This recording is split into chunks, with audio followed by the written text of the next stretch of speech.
মহা বিপর্যয়, মৃত্যুকুপি বরিশাল হাইওয়ে, কার অবহেলা, শানশা নিখোঁজ খবর। হ্যাঁ, ঠিক শুনেছেন, এটা কোনো মহাসড়ক নয়, এটা নাকি আস্ত একটা মৃত্যুফাত।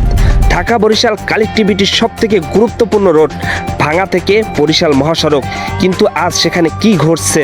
স্বাচ্ছন্দ্যের যাত্রা নাকি জীবনের চরম ঝুঁকি? গাড়ি চলছে না, যেন রোলার কোস্টার রাইড। প্রতিটি পদক্ষেপে গর্ত, প্রতিটি সেকেন্ডে মারাত্মক দুর্ঘটনা। কার দায় এটা? কেন চুপ প্রশাসন? উত্তর চাই, আজই উত্তর চাই, আজই আমরা জবাব চাই। এই যে দেখছেন, এটা কোনো রাস্তা নাকি এটা কোনো চাষের ক্ষেত? 20 থেকে 30 ফিট চওড়া একটা গর্ত।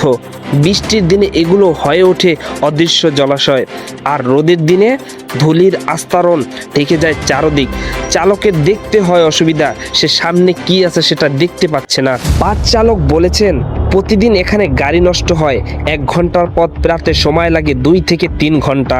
এটা যেন হয়ে উঠেছে এক নরক ফাঁদ।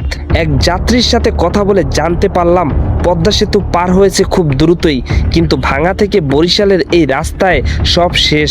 পিঠের হাড় ভেঙে যাওয়ার মতো অবস্থা। প্রতিটি ড্রাইভারের মনের আক্ষেপ, প্রতি সপ্তাহে যেন তাদের গাড়ির সাসপেনশন ভাঙছে। সরকারের কাছে দাবি, এই রাস্তা ঠিক করুন, না হয় টোল নেওয়া বন্ধ করুন। স্থানীয় বাসিন্দাদের সাথে কথা বলে জানা গিয়েছে, দুর্ঘটনা এখানে যেন রোজকার ব্যাপার। আমরা আর সহ্য করতে পারবো না। শুনলেন তো এখানে স্থানীয় বাসিন্দার, ড্রাইভার এবং একজন যাত্রীর কথা। তাহলে জনগণের ক্ষোভ কোথায়? এটাই শুধু জনগণের ক্ষোভ নয়, এটা প্রশাসনিকের গাফলতির বিরুদ্ধে চরম ধিক্কার।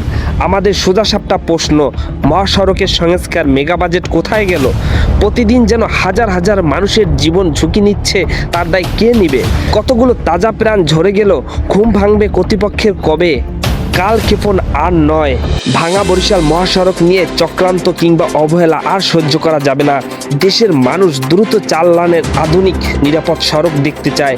আমরাও নজর রাখব এবং এই রাস্তার দ্রুত ভালো একটা খবর মানুষের মাঝে ছড়াতে চাই।